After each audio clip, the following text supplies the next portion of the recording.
다속 유형모의 마지막 강의 22번째 시간입니다. 오늘은 겸괴라는 제목으로 말씀드리겠습니다. 겸괴, 이걸 겹쳐서 64가지가 있는데 겹친 게 놀라운 것이 산을 올려놓고 밑에다가 연못을 그려요. 그럼 그렇게 그려놓은 것을 보고 처음에 어떻게 했느냐? 지금 사람들은 거기 집 하나 지었으면 좋겠다, 이쯤밖에 못하는지 몰라요. 그런데 그때 사람이 거기에다가 이름을 붙이는데 산이 있어, 그 앞에 깊은 못이 있어. 그럼 그 형국을 어떻게 하나? 그건 늘 위에 있는 산에서 모래 한 알이 떨어져도 그 연못으로 들어갈 것 아닙니까? 그래, 자꾸 떨어져서 손실을 보게 돼요. 그 밑에 정자를 지어서 있었으면 좋겠다, 이런 생각이 아니고 모래 한 알이 떨어져도 떨어져 내려간다. 그게 손괴예요. 손괴입니다. 또 놀라운 게 있습니다. 땅을 하나 갖다 놓고 산을 땅 아래에다 갖다 놓고 위에 땅이 있고 아래에 산이 있으니 그걸 어떤 것으로 생각해요? 대단히 어렵습니다. 어떤 이가 거기다가 이름을 붙였는지 모르지만 땅이 위에 있고 산이 아래에 있다. 그런데 그게 뭐다? 겸손겸자입니다. 겸괴예요. 겸손할 수밖에 없다. 묘합니다. 그게 어떻게 겸손이 됩니까? 이건 이상한 일입니다. 그때는 세상이라는 게 둥그런 줄도 모르고 땅이 이렇게 돌아가는 줄도 모르던 때인데, 그런데 그게 어째 그때 그런 생각이 나왔는지 참 놀랍습니다. 산이라고는 기껏해야 태산이 높다 해도 하늘 밑에 매이로다. 오르고 또 오르면 못 오를 리 없건만은 사람이 제한이 오르고 매만 높다 하더라, 이따위시를 읽고 하잖아요. 태산하면 태산이 높다. 태산을 올라가 보니 천하가 조그맣더라. 이따위 소리를 모두 하는 건데, 태산이 높다지만 올라가면 올라간다는 것입니다. 사람이 이 소리를 하는 건데 그것이 무슨 소리인가 하면 개미 새끼가 하는 소리입니다. 태산을 자꾸 올라가면 올라갈 수가 있다고 하는 것은 개미 새끼가 하는 소리예요. 그럼 엄청나게 큼직한 사람이 하면 어떻게 될까요? 그림을 그렸는데 땅이 위에 가 있고 산이 아래에 가 있다. 그러면 그게 뭐예요? 옛날 사람이 그걸 생각할 수 없을 것 같은데 참 놀라운 일이에요. 겸손하다는 겁니다. 겸손하다는 건 산이 한 말입니다. 나는 겸손합니다. 여기서 나는 어떤 이들이에요? 태산이 말을 한 겁니다. 이 개미 새끼 같은 사람은 태산이 높다 하되 오르고 오르면 못 오를 리가 없다. 그런데 이 사람들이 제한이 오르고 매를 높다 하더라, 이러고 다들 정말 시를 잘 지었다고 이러는 거예요. 지금도 등산가들이 많이 있지 않습니까? 태산을 정복하고 자기가 태산보다 더 큰 줄 알고 오르고 하다가 떨어져 죽지 않습니까?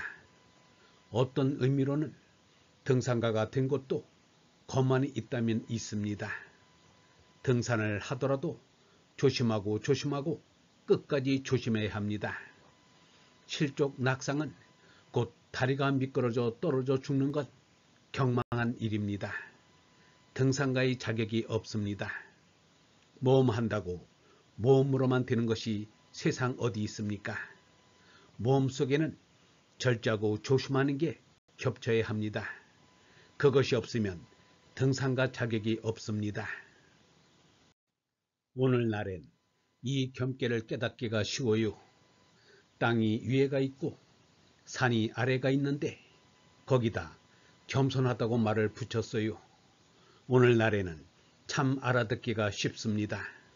땅이 공중에 떠돌아가는 것을 아니까 지금 사람은 아주 알기가 쉽습니다.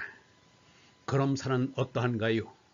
공중에 지구라는 귤이 한 개 떠 있는데 귤 껍질에 오돌도돌한 게 그게 산 아닙니까? 귤 껍질에 오돌도돌한 게 산이에요. 우리 눈에 보이지 않는 그 산, 개미 새끼 같은 건 불쑥 올라간 저 산 꼭대기에 올라가는 게 힘이 든다고 하는지 몰라요. 그렇지만 귤 껍질에 오돌도돌 내민 그것이 뭐가 높다고 할 수 있습니까? 산이 땅 위에 있는 게 아니라 땅 밑에 있지 않습니까?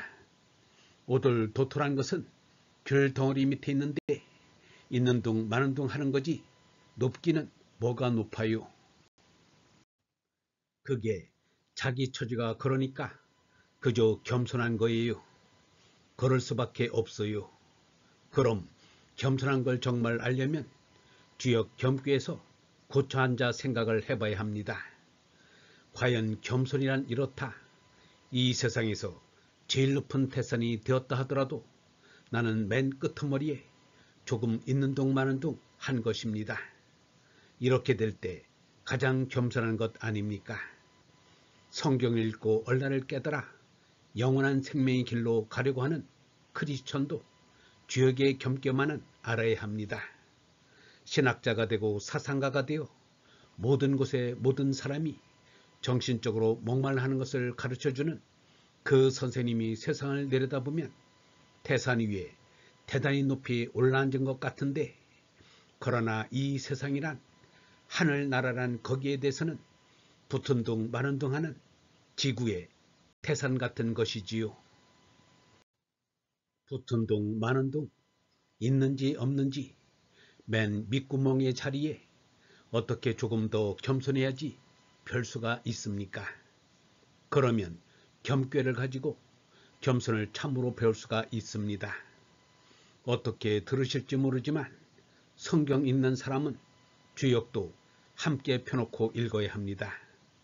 성경처럼 겸손하는 걸 가르치는 책이 어디 있습니까? 그런데 그것을 밝혀주는 것은 주역 겸괴가 아주 구체적으로 가르쳐주는 것 아닙니까? 나는 오늘 아침에 이렇게 저로 말미암아 이렇게 해서 이 말씀하는 요때까지 이렇게 살아왔어요. 맨 끄트머리에는 나도 몰랐던 건데 겸손겸자 한자로 끝을 맺습니다. 우리는 온 세상의 끄트머리예요. 한 점 찍힌 듯 만 듯한 겁니다. 있는 둥 마는 둥 한 거예요. 학사, 석사, 박사 몇을 겹쳐서 모두 다 얻은 사람이 있다고 해도 우리는 하느님 나라 앞에는 하느님이 세우신 이 우주 거기에는 있는 둥 마는 둥 어떻게 붙어있는 한 점입니다. 그러니까 우리의 존재는 있는 둥 마는 둥 한 존재예요. 그러니 겸손겸자 박히는 더할 수가 없는 겁니다. 겸손한 것은 바로 주역 겸괴에서 아주 소상하게 가르친 겁니다. 적어도 겸괴 같은 건 하느님께서 걸어놓으신 걸로 압니다. 일찌감치 동양 사람도 배우려고 할 적에 겸손한 걸로 배우려면 겸괴를 바로 하고 그렇게 하신 거예요. 아멘입니다. 어저께도 이 말씀인데 그런데 너무 몰라요. 이젠 이것도 그만 말아야 하는데 말아야지요. 말미암아 우리 나갈까요? 영성신학원 타석 아카데미의 하늘소리였습니다.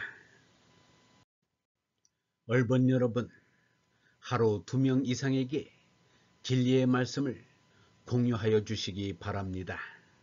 하늘나라가 우리 시대에 우리의 힘으로 펼쳐질 수 있습니다.